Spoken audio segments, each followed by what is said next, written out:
Good morning, class. Welcome to Homeroom with Unc and Market Monk. Good evening, P. How was your week? Really good. Elf and Ulta pretty much made my week. So just a lot of those ones like that show up in the ER casinos. It's really more about the shares. Like if Elf had dropped 30%, I still maybe would have been green overall, but I much preferred the upside there. That was kind of the look. So yeah, just good week for me, and just again, just using the work, focus mainly on that. A lot more share positions these days. Nice, nice. Yeah, the big winner was me for that AI for sure. I've been hanging out in that for a while and um, kind of exceeded where I thought I was going to go with the trade, so it was a good one. And then did have a bunch of Red Robin, but did have a little position there. That not horrible. Play kind of moving along good, and then the AG rinse and repeat. Funco's kind of turning into that for me as well. So just not anything huge on the win side, but after last week, it definitely felt like a victory over here. Well, we talked AI at the end of the session last week, Yeah, so yeah, glad to see that. That was good. yeah, I was just that sub 20 ads there. It was just there's just a healthy chart, and not to get too much into charts early, but it's kind of the setup I'm looking for. Something that started out in the teens, ran to the 50. It's back in the 20s. That's a Yeah, that's a good setup right now, especially when the market's consolidating overall. I mean, it's kind of we're gonna be range bound. Might as well find some things with a lot of range. yeah, and I think there's quite a few more of those. The 16, $17 stocks probably going to go to 22, sell some at 20, that kind of thing. So yeah, definitely on the lookout for those. Nice. Yeah.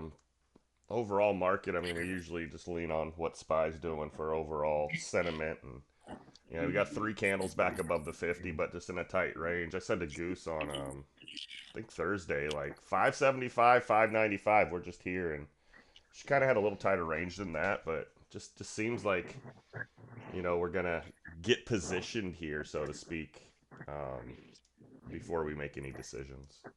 Yeah, well, I mean the extent to which I do TA, which is more now than it used to be, but I'm usually on QQQ, and it's doing kind of the same thing. I mean, it was 515 to 520.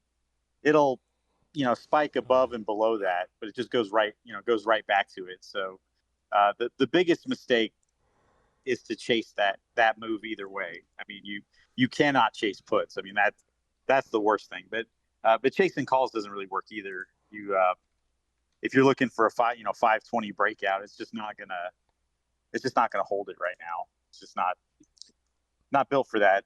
So you have to look elsewhere. And I things like Nvidia, loved the entry there, but not really expecting it to hold up here. I mean, I think it's just going to consolidate for a while. Certainly don't think it's going back to 95. So that's kind of what you want in those mega caps. You want to just be able to just keep some, and that's pretty much where I am with that one. Yeah, I said last week going into the ER, like if you haven't taken some profit at this point in time, just to kind of lock some in, I really don't know what you're doing. And if you did do that over the last week, you probably got the local high point, and your rest of your shares are safer long term at this point in time, and just be ready to re-add if we do get back below that 118 for me. But yeah, it's just where we are currently. I mean, you could most charts you could point that out on right now. Yeah, definitely. And the crypto stuff too. Bitcoin made that move to all time highs that we talked about. The stocks like MSTR and Coin stalled a bit up here, and you get those uh, reactions to the downside. It doesn't quite recover all of that. Still just around the pivots. Coin 250. It hit that, then rejected, and so there's a lot of that going on. You can't really linger in that stuff. If you got some of the entries we talked about on some of the miners, the bit deers of the world, yeah, you can keep some, but it's I definitely can't say more room above than below on something like Bitcoin right now. I mean, we know the spots it can retrace to the downside.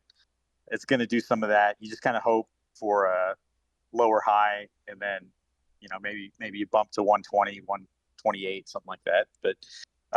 But again, better fish. I think that's a big theme for us too. Yeah, I mean, it's not like we didn't nail the crypto trades. I mean, I remember talking Yeah. coin 165 less than Right.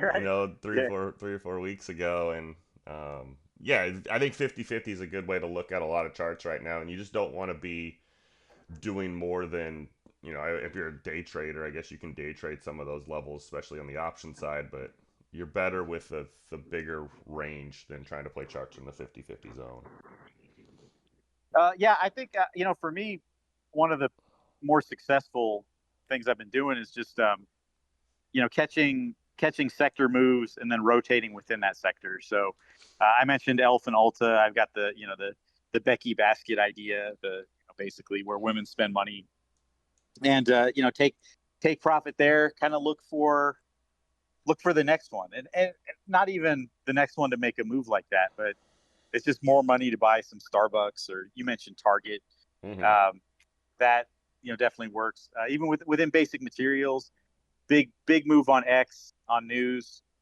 Cycle some into CLF. We talked about that stock either last week or the week before.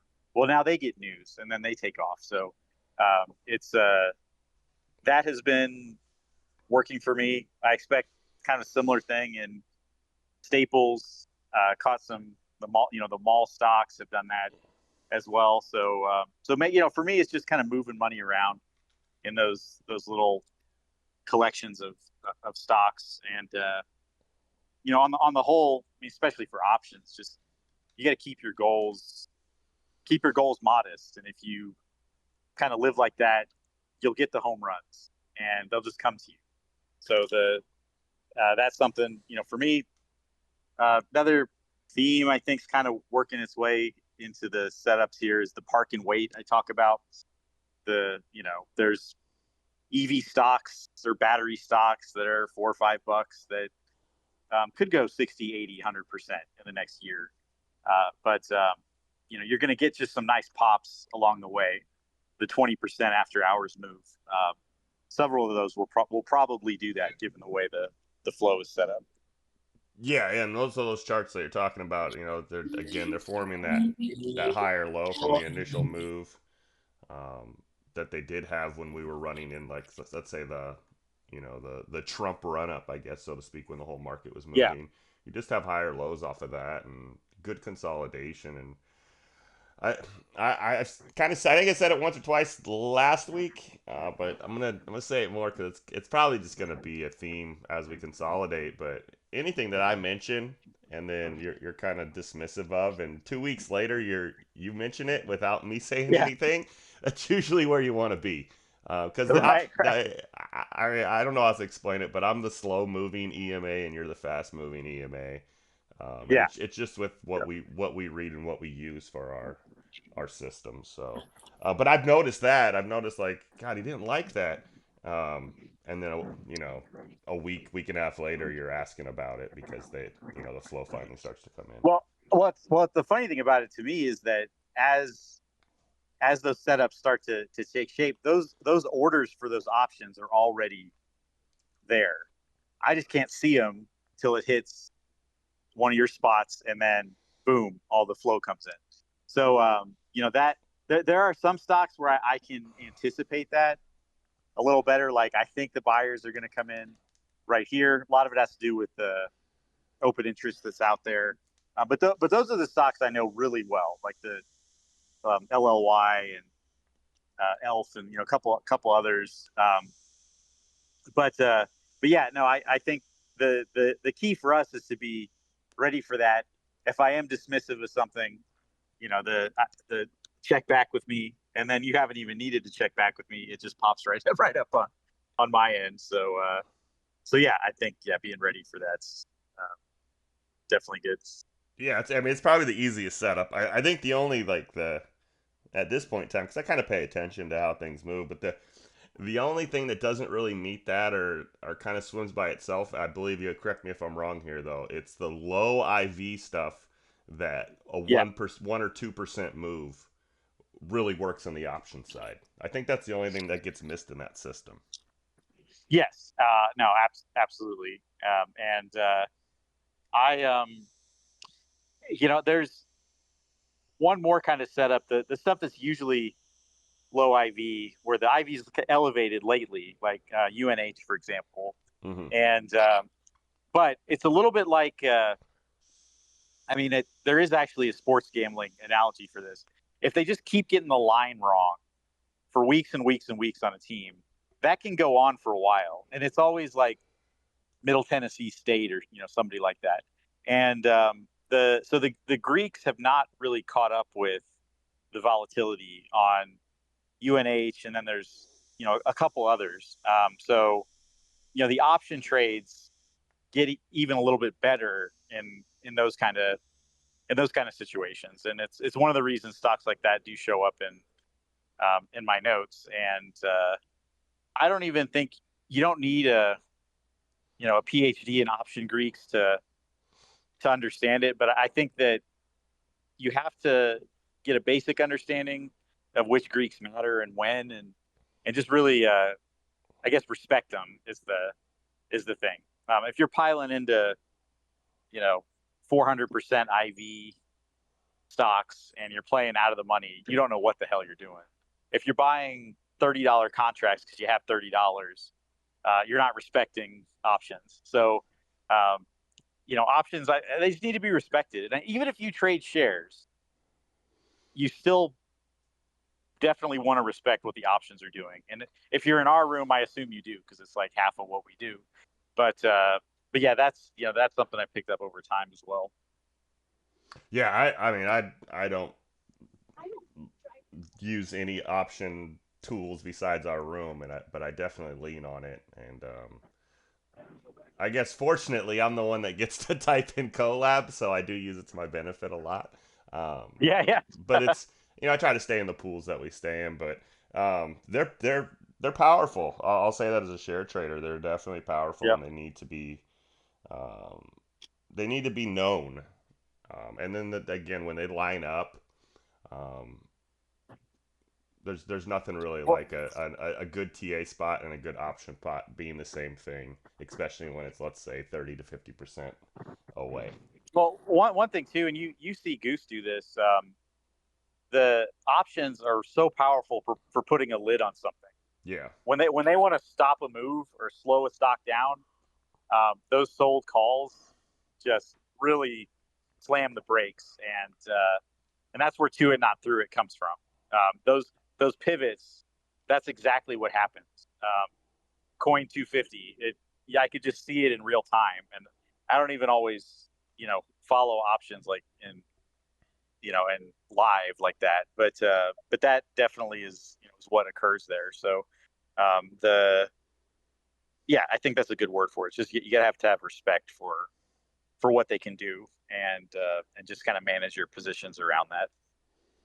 Yeah, it's just from the cheap seats I've learned that because it's hard to kind of figure out price action share side in the different markets. The option kind of turns that up a little bit. Yeah, There's yeah, so many extra absolutely. variables in that, including the TA. So Yeah, again, is I mean, we've probably seen it 10 times now. Consolidation just kills. I mean, it just kills anybody without a setup. I guess that's the nice way to say it, or uh, a good yeah, checklist. and this too is where got two more points on options, and I'll get to boring stuff. But the you see frustration from people where the stock's moving in their direction, but the options are losing money. Those are people who don't understand what's happening with the Greeks, and the IV starts to plummet and premiums bleed out. Just because the stock's at a given price, it's like those leveraged ETFs. You're not then entitled to it being that price if it stays there. That stagnation just kills options. So So, understanding that and understanding that it's every day is not a good day to trade SPY. Those people who just want to do the same thing every day, I'm going to trade SPY in the first 10 minutes. No, it's not. Every day is not good for that. You have to know, what's the IV like going in? Is this going to, just park here and consolidate? If you're in zero DTE, you're just done. So that's, one thing about them. The other thing too, you have to, a lot of the stuff I list, some of that low IV stuff, you will see some pretty big spreads in options there, and you have to be very careful with that. And you want to be very picky about your entry. You can like slap the ask on an option and instantly be down $100 or $50 or whatever. If instead you learn when to kind of snipe the bid and understand there's going to be people desperate to sell, you can get a fill and just be instantly up on the thing. That kind of setup is like a one contract deal. Like it's usually after earnings, and a stock just flushes right out of the gate. You can get a cheap fill and catch that bounce to the upside. But you don't want to just pile into stuff like that. And then one more little rant on the casino. I mean, don't take what I say today and trade on that for a setup that's going to happen on Thursday. I mean, you want to pay attention to what I say throughout the week, and then you also can just ask me. And if I don't say I'm 2-2 and 1 side or the other, I'm not. I'll say that I'm just 1 and 1 if I don't say anything. So don't get cute with it. Don't go further out of the money than I post. Don't pile into 10 of them. The whole reason that page works is the consistency of trading every single one of them, and then the 500 percenter, 1,000 percenter is, you can take half of that, put it in your pocket. The other half's going to fund the trades for the next month. That's how that page works. And if you deviate from that, I don't know. I don't know why you would do that, I guess as well. To be honest, to be everything in that, it's an alert page. You're kind of doing it every day. It's super lotto. It's everything that I've always been against, but I've seen it work, and I have to double down and kind of back you up on it. Yeah, you can't pick and choose there, and that's an odd place for me. Right. To no, be. I get it. Yeah. But I'm surprised that you don't get more when you drop, because I mean, I'm sure people have. I mean, you kind of have to have notifications on that page if you're doing it. Let's just throw that out there. That you don't instantly get a question or two for clarity right when you drop them. Like, I'm surprised that hasn't been a thing. And not saying that people should just blindly follow, but I think if you did get one or two questions here occasionally on those, it would just clear some things up for people. Instead of us having to make it to this session to kind of look how the homework turned out and then report and then grade it from there. Secondary he asked about Ulta. I alerted 510C for like 2 weeks from now. Yeah. Now the stock hit 490. However, given that percentage, that contract went like, I think I sold it for like 400%. It may have went a little higher, but he had said he's like, damn, that's way the hell out of the money. And I just brought up, the float size, the time to expiration, all of that. This one doesn't need to be in the money to do well. It just needs to go above the expected move, which was like 8%. I think it went 17%. So, so that was it. In that situation, if you'd ask the follow-up question, well, why don't you just trade it early, more in the money? The answer would be, I don't want to spend $2,000. A very simple answer. I don't advocate going cheap on options. But if you do go cheap on options, the time to do it is when it's still plausible. And that was what that setup was. So, But yeah, that would have been a great conversation for yeah. And option then people. on the other end of the spectrum, Path's, like a cheap stock, cheap options. I just went in the money both directions. And then I'm like, going to sell one on the spike, just keep the other one, see if it comes back. And that's exactly what happened. I mean, Path popped, 16% or something like that. And then, closed the day up 2%. That's what those high beta crappy stocks like that, they do it all the time. So that was why that one was in the money. There's no reason to save $10 and go $1 out of the money when you could just get in the money and have that intrinsic value. So it very much depends on what the whales are buying, that share construction, the option setup, like all that stuff factors into it. And I'm always happy to talk about any of that. I'm just in teaching in general. I'm going to match your effort. The more effort you put in, the more effort I'll put in. Yeah. I think we put out some pretty high effort stuff as it is. The baseline room, if you just want to just follow what we do, gives you plenty to trade. But if you want, something extra, happy to do that. It's just it's going to be led by you and not me. The person asking, basically. Yeah. I mean, it becomes a one-on-one situation at then, and then it's not like we have access to everyone's accounts and we can see their trades and go, oh, I need to talk to Jimmy about that. Yeah. It's not kind of how it works. Trading in general is pretty private because it's financial. So Yeah. you got to just kind of talk it out in our room, and those conversations are always the best, and we do a good job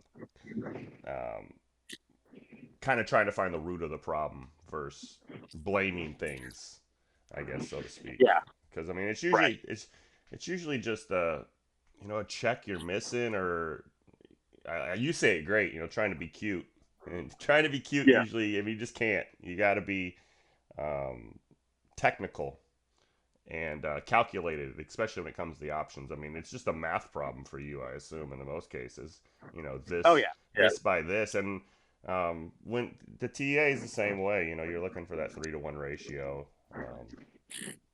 Yeah, you just got to take the emotion, so to speak, out of it. Before we get into boring stuff, I do want to just one quick topic on the overall market, but noticed last week that the market's finally figuring out that it doesn't really like tariffs. It does treat tariffs as a tax. Yeah. And you've kind of seen that with the pump on Monday after the court ruling, and then the back to the stagnant when it got overturned. So yeah, market really doesn't care who's getting taxed. It just knows someone is, and it's not liking that. So just some stability there, I think, will help us. This on and off again stuff is just not working. Right. I mean, when they got announced, we pouted in April. We made that pretty much back up for the most part. Maybe took the froth off the market. If you look at SPY, I mean, that's what's missing currently. Is just where we were getting pretty damn frothy. Yeah, so I mean, consolidation until we figure it out. I don't think that's possible, but I do think short-term consolidation here because of the uncertainty with tariffs. Yeah, absolutely. And the taco thing that Trump always chickens out. I mean, to me, that's just another way of saying the 3-2 market. I mean, that's what because it's just however you want to say it. That he's negotiating or whatever. The back and forth on it is what really moves things, and it's why you can't. The difficulty of the market like that is that the best moves overnight, and you don't know which direction it's going to be. Yeah. So, and even if you want to say, well, I'll just get a call and a put on SPY overnight. Well, then that'll be the night that it moves 0.1%, and you instantly lose 30-40%. At open on both sides. So that doesn't really work either. I mean, maybe somebody do that every day. Maybe you come out ahead. But to me, that's like those accounts. You ever see like the the $5,000 accounts where they'll make 15 trades and they'll be up $75 on the Yeah, day, yeah. like that kind of shit. Like that's not sustainable. Um, what you look for are the sector rotations that where the move kind of has some legs to it. And for a little while, it was software, and then the retail stock had just absorbed about all the bad news they were going to get. So any kind of tariff relief, they were going to pop up and hold most of those gains. And same on a lot of the ones with earnings too, that they are able to say things in guidance that are positive, and then as we know, the numbers they need to hit to beat are ridiculously low. The expectations are nothing. So a lot of those setups um, are working too. And again, shares are a little better in those. I only had one elf call, right? I mean, and I was much more happy to have the shares and get a move like that. I think that's something to consider as well. Most of your accounts should be shares, period. Shares and cash, like that's where you should be. Yeah, I think we talked about it a little bit last week, like in the conversation of why they go to SPY. Um, Yeah, yeah, and yeah, I mean, if you have the account to weather the storm, you can do that. Trade the option every day thing, um, because eventually you will get a trend back. But most people out there that are trying to make calls, they don't have an account to burn a call and a put. 9 out of 10 of the yeah. next 40, 50 days. They just don't have that. So, yeah, no, I'm with you. I'm with you on the individual names has just been so much better. And it's one thing I've noticed probably over the last 6 months with Twitter is like they used to be really good at being a little late on a momentum play, but there being enough left in the momentum play to not look like an idiot. Yeah. And they're not even making it to the momentum plays anymore. So I prefer it because again I follow them for what not to trade over there. Right. So them staying off the names that look really clean setups is has been one of the better outcomes of probably the last year for me. Well, and a lot of them too. Their thing now is Palantir or Yeah. Netflix is this is a generational shorts. That's what they'll call it. This is a generational short opportunity, and I don't really see it that way because I think it's ridiculous that Netflix is $1,200. I guess you'll think it's ridiculous when it's 1,400 or Mm. 1,500. Mm-hmm. I don't know that it's going to go there, but it very easily could do that because they were saying the same shit when it was $800. So no, I just don't think that it's perfectly fine to say like, well, I'm not going to buy this up here. I pretty much agree with that. I don't want. I mean, do you want to buy a share of Netflix for $1,200 right now? I don't. But I also don't think that it's some guaranteed great short opportunity. Saying of mine is someone will be able to short this, but it won't be you. And what I mean by that is um, to responsibly short something like Netflix takes you have to buy enough time, which means you got to put about 30 grand, I would say, give or take, into a trade like that to actually protect yourself and let it play out and let Netflix, pull back to, I don't know, 990 or something. But no, you're not going to take it 1,200 to 400. It's not going to happen. So it's stupid to even talk about that. I guess it makes people feel good on Twitter to talk like that, but it's not realistic. Yeah, no, you you don't want to find a blue chip. First of all, I don't get short in blue chips. Um, Right. Yeah. Palantir probably be a better case for them.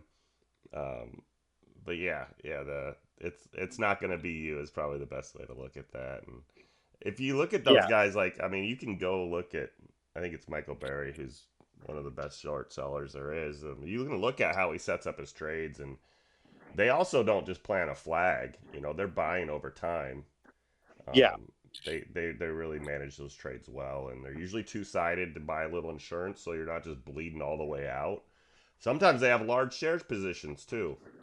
You know, Yeah. with a stop loss so they have a kind of some insurance to cover themselves until it does start the downtrend. So, yeah, it ain't gonna be you. Yeah, Get into some boring I stuff. figured you'd like that. That's me sounding like you. Yeah. So it's, yeah, I figured Oh, you'd like. well, that's a great one. Yeah. Yeah, I like this 30 minutes and then into boring stuff. We're trying to yeah, streamline a little bit this week with Professor out of town, so let's try yep, that. yep. Sounds good. All right. So copper, first of all, in a really great spot. I love this consolidation, basically above 450. I think that's really good. I think you still maybe might try to catch some red day buys on some of the individual names in copper. I mean, I'll just throw it out there, but like SCCO So, yeah. is probably better than FCX just because FCX kind of gets the big target on its back through options, whereas SCCO, there's just a little more, I guess, purity to the move with them. So, that's sitting at $90. It's about as clear as it gets that that's $100 Dark stock. stock. It's Yeah. probably $110 stock. So, so that's the one I like there. And aluminum, I won't go into the names there, but similar kind of consolidation there. Aluminum actually has a little more room to the upside once copper takes off. Like it's going to outpace copper. So I just keep an eye on those names. Steel is in a news cycle, so steel is trading on that, and I think you just you just park, wait, trim some. One goes up by the other one. There's a couple smalls in there that I'll probably throw into collabs this week. So, but overall, I like that, and I think that the I guess the macroeconomics that are going to move these hasn't happened yet, but we know it's coming, which is infrastructure spending Yeah. in the U.S. And I think if once Trump wants to move on from the tariff thing, and if he wants to kind of get back to his bread and butter, he's a builder, right? He's going to build things. So I think that's coming up. Might be middle of next year, but plenty of time to scale in on those.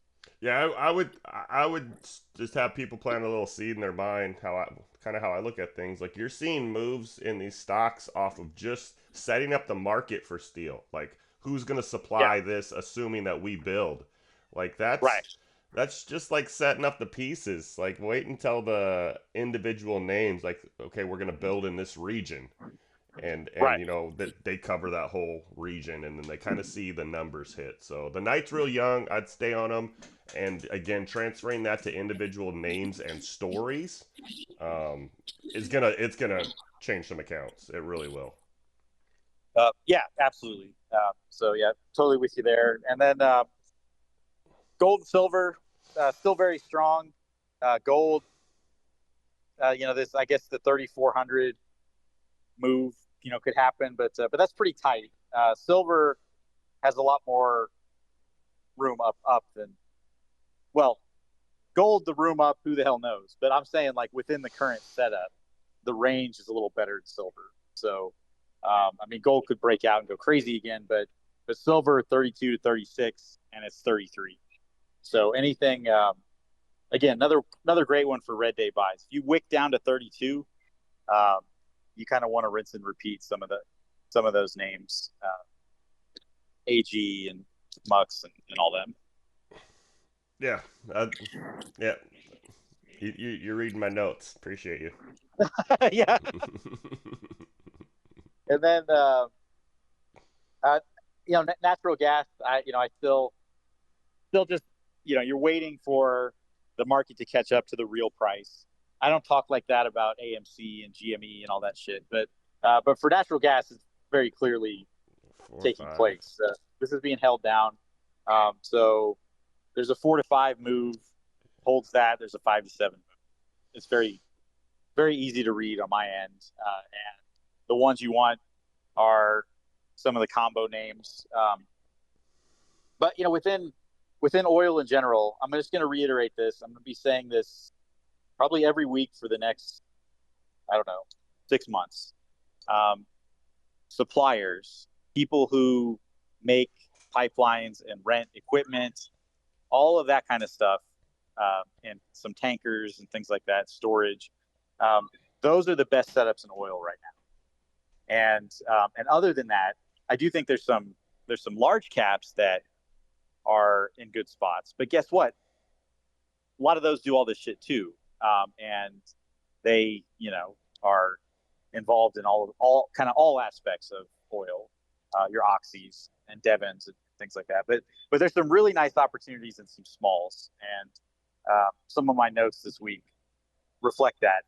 But they're not going to the moon tomorrow. I just think it's a good spot where you can load some of those, and then all of a sudden, hey, I made 30% on this trade. So swing setups, that's what I see there. Yeah, I'm with you on the smalls being more swingy and probably better trades. Yeah. Good time to park in. Just park if you have money you want to put away long term, not look at it for a couple of years or even a dividend investor. Some of the bigger oil names are in a great spot. Like you can't go wrong. Yeah. For me, it's like, all right, if I buy these names here, it's going to take oil down at 50, and it's going to have to stay at 50 for me to be on the wrong side of this trade. So, one thing I've always been able to count on in my life and in my trading career is that oil will have its moments. It's not a stable commodity whatsoever. There was some OPEC news over the weekend. I believe it was increase in production, but again, just a good time to kind of get into those plays, in my opinion. Yeah, I mean, Oxy's $40. Yeah, exactly. It's probably a $60 stock just as equilibrium, or 55 maybe. Yep. But yeah, either way, if you're talking about a stock that big where you can make $15 a share, sign me up for that. I like that. It's all right. It's 56.53, Professor. Sorry. Okay, there you go. Yeah. And talk about the 10-year real quick. It's cooling off a bit. That's what you want to see. You don't want it to just tank. I keep saying this. You don't want dramatic moves in the 10-year because the market gets really skittish when that happens. So you just want it to just kind of chill, calm down. 4.4% is fine. 4.2, 4.2 to 4.4, and you don't have to worry about it as much. And that's kind of what you want if you're trading, because you're not trading that chart. You just want that chart to create favorable conditions, and if it just chills, you're good. So that's what you look for there.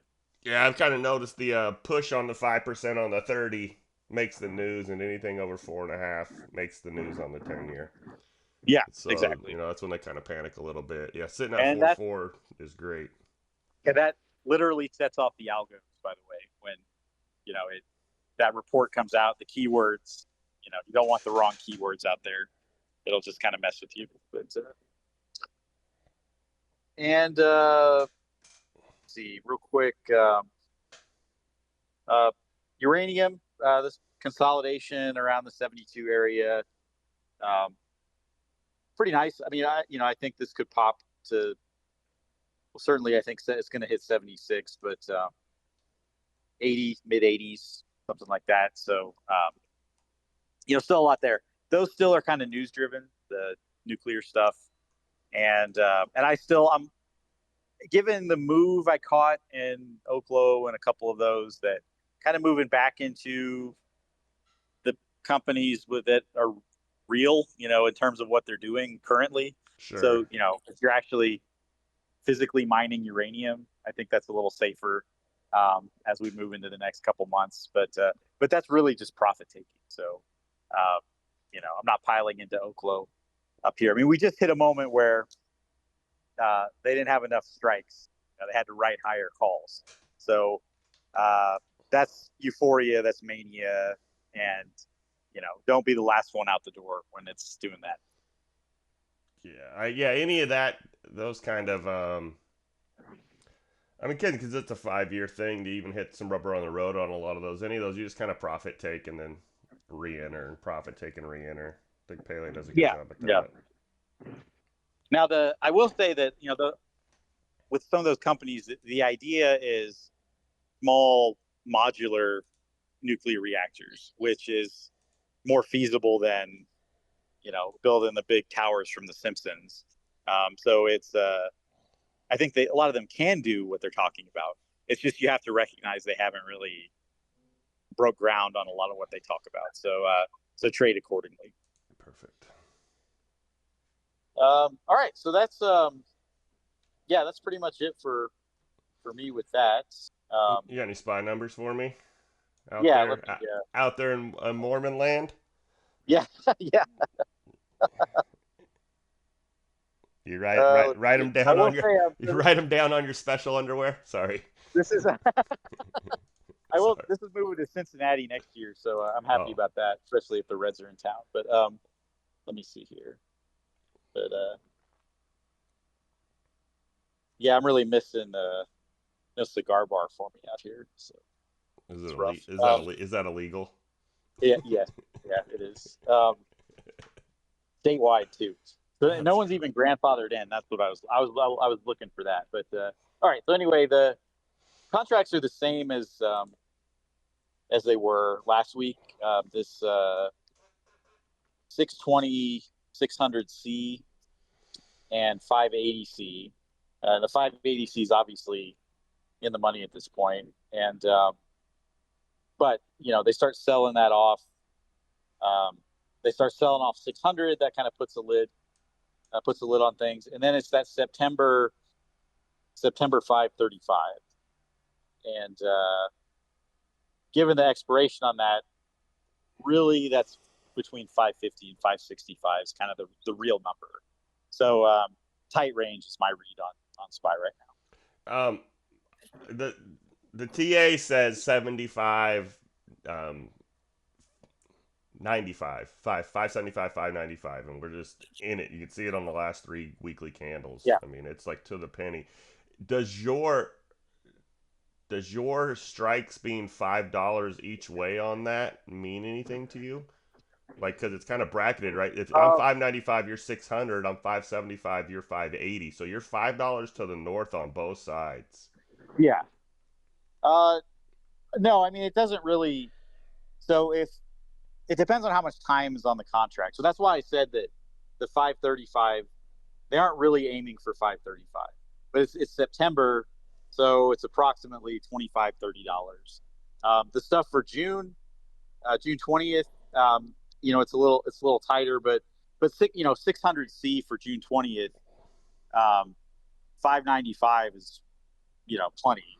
So it's so short answer is no, it doesn't make a big difference because of the time involved, and I've just experienced enough of this to get a sense of kind of what they really mean when they buy some of these strikes, and some of them are just hedges and protection. So I mean that 535, if we get another like Liberation Day scenario, then that $800 contract will be like 6,000. But I don't really think that they're set up to think that's going to happen, basically. Yeah, I really don't see us getting below 570 without news for any substantial period of time. And that's just your 50 SMA on the weekly. It just doesn't look like that's going to happen. Right. But I do think we're here for a while. I mean, when I say a while, I got like a 3-week flashlight right now. The clarity isn't that, it's foggy out there, so the visibility isn't way out or anything, but it just feels like another 3 weeks maybe. We have a week we test 605 or something, but we come back in this range pretty quick. Yeah, totally with you there. Perfect. Anything else? Nope, no, that's it for that. Perfect. We're gonna get to the regular session, people. Like and subscribe, link somewhere.